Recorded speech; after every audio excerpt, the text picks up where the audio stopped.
Hello, today I will read from the book of 2 Kings, the chapter 18. Chapter 17 was about Samaria resettled, about Hosea, the last king of Israel. And now let's see what's next. In the third year of Hosea, son of Elah, king of Israel, Hezekiah,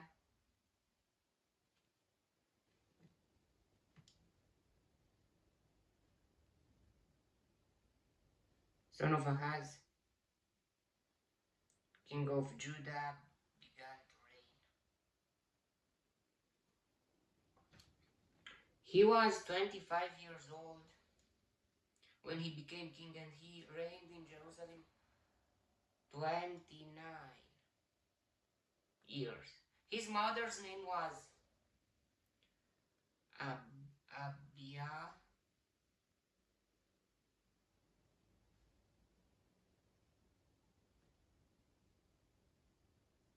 daughter of Zechariah.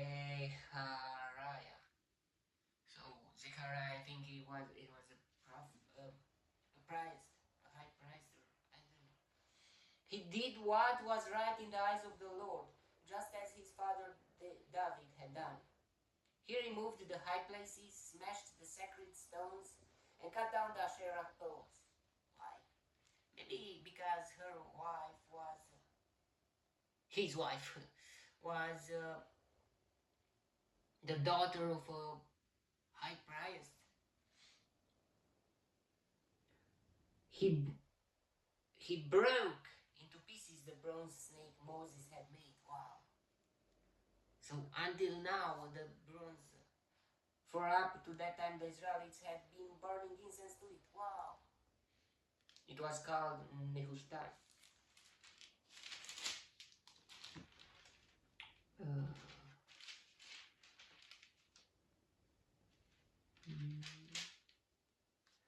Hezekiah trusted in the Lord, the God of Israel.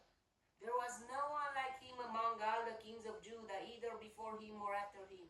He held fast to the Lord and did not cease to follow him. He kept the commands the Lord had given Moses. And the Lord was with him. He was successful in whatever he undertook. He rebelled against the king of Assyria and did not serve him. From watchtower to fortified city, he defeated the Philistines as far as Gaza and its territory.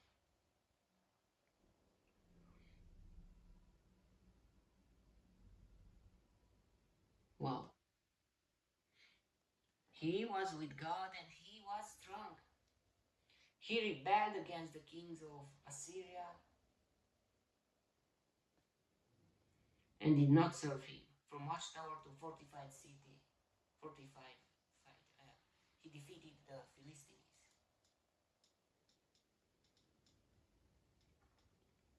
As far as Gaza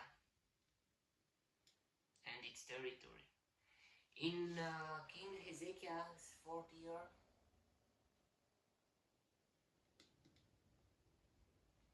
which was the 7th year of Hosea, son of Elah, king of Israel, Shalmaneser,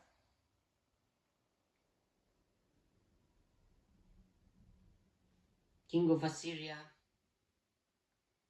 marched against Samaria.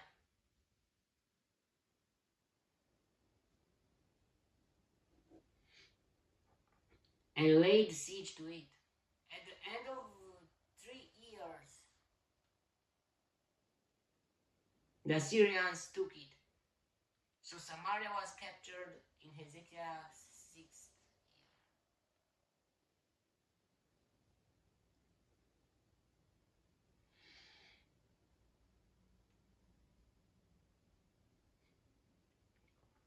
Which was the 9th year of Hosea. king of Israel. The king of Assyria deported Israel to Assyria and settled them in Hala,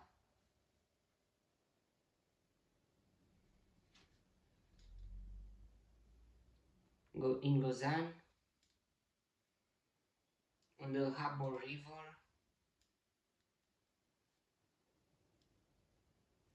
and in towns of the Medes. This happened because they had not obeyed the Lord their God, but had violated his covenant. Yeah, but this king was okay. Yeah, but the others not. All that Moses, the servant of the Lord, commanded.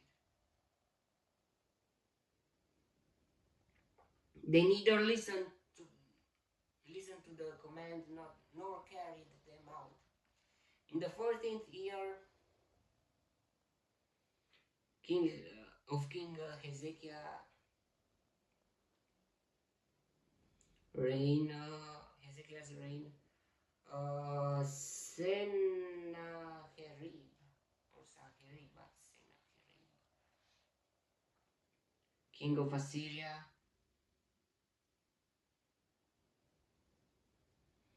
attacked all the fortified city of Judah and captured them.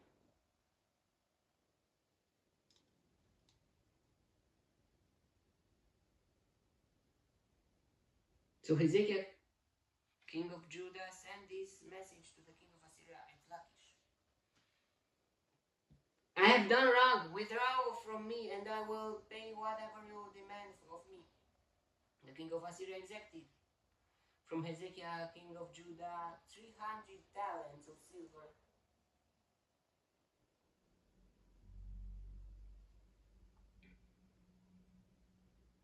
and 30 talents of gold. So Hezekiah gave him all the silver that was found in the temple of the Lord and in the treasuries of the royal palace. At this time Hezekiah, king of Judah, stripped off the gold with which he had covered the doors and the doorposts of the temple of the Lord and gave it to the king of Assyria to destroy the temple, and to take the God part, just to save your life and your nation's life. Yeah, but somehow, what would you do in that situation? The king of Assyria sent his supreme commander, his chief officer, and his field commander with a large army from Lachish to King Hezekiah at Jerusalem. So he gave all that gold and silver, but was no use because he still came and captured. They came up to Jerusalem and stopped the aqueduct of the upper pole on the road to the washerman's field. They called for the kings and Eliakim, son of Hilkiah, the palace administrator,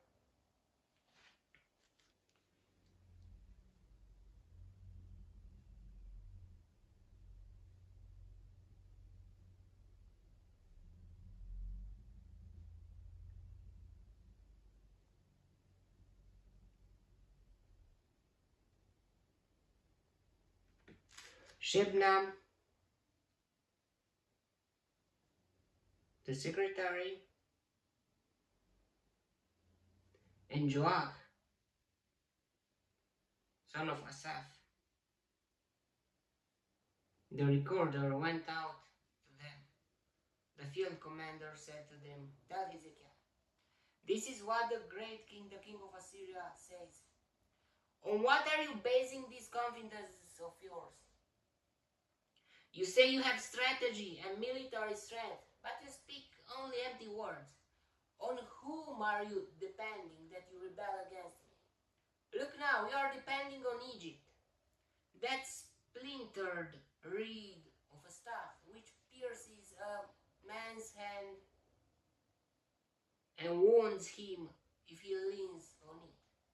Such is Pharaoh, king of Egypt, to all who depend on him. And if you say to me, we are depending on the Lord our God, Isn't he the one whose high places and altars Hezekiah removed, saying to Judah and Jerusalem, you must worship before this altar in Jerusalem?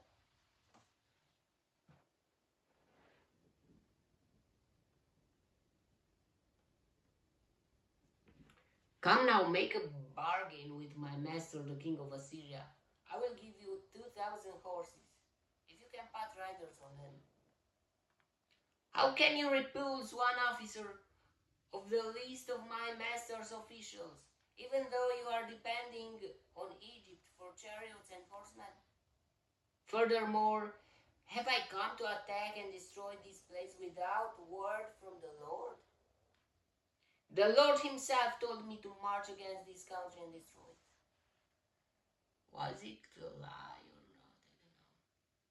Then Eliakim, son of Hilkiah, and Shemnah and Joab said to the field commander, please speak to your servants in Aramaic, since we understand it. Don't speak to us in Hebrew in the hearing of the people on the wall. But the commanders replied, was it only to your master and you that my master sent me to say these things, and not to the man sitting on the wall, who, like you, will have to eat their own filth and drink their own urine? He provoked him by speaking that. I mean, yeah. And now look what is he doing. Then the commander stood and called out in Hebrew, hear the word of the great king, the king of Assyria. This is what the king says. Do not let Hezekiah deceive you. He cannot to demoralize an army. It's a very good strategy to defeat them. He cannot deliver you from my hand. Do not let Hezekiah persuade you to trust in the Lord when he says, the Lord will surely deliver us. This city will not be given into the hand of the king of Assyria. Do not listen to Hezekiah. This is what the king of Assyria says. Make peace with me and come out to me. Then every one of you will eat from his own vine and fig tree, and drink water from his own cistern, until I come and take you to a land like your own, a land of grain and new wine, a land of bread and vineyards, a land of olive trees and honey. Choose life and not death. If you are that good, why do you want to attack us?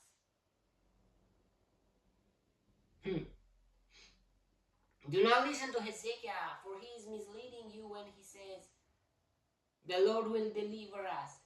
Has the God of any nation ever delivered his land from the hand of the king of Assyria? Where are the gods of Hamath and Arpad? Where are the gods of Sepharvaim, Hena, and Eva? Have they rescued Samaria from my hand? Who of all the gods of these countries has been able to save his land from me? How then can the Lord deliver Jerusalem from my hand? But the people remained silent and said nothing in reply, because the king had commanded, do not answer him.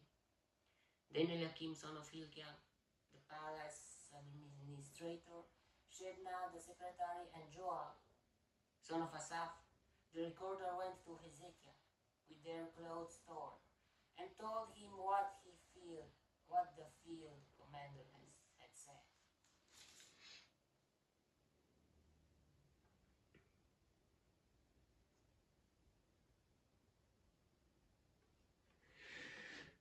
So the king was in the palace.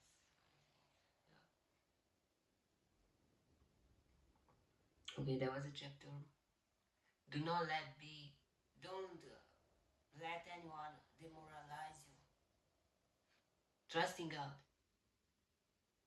Because God, if you're with God, God is with you. For sure.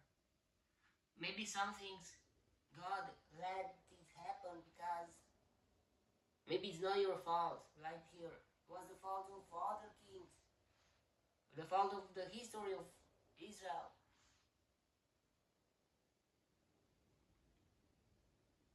By praying to other gods and by generation to generation. But still, trusting God in every situation. Because this is the only way you can survive. And yeah, God can make miracles even you don't understand anything. God can make miracles.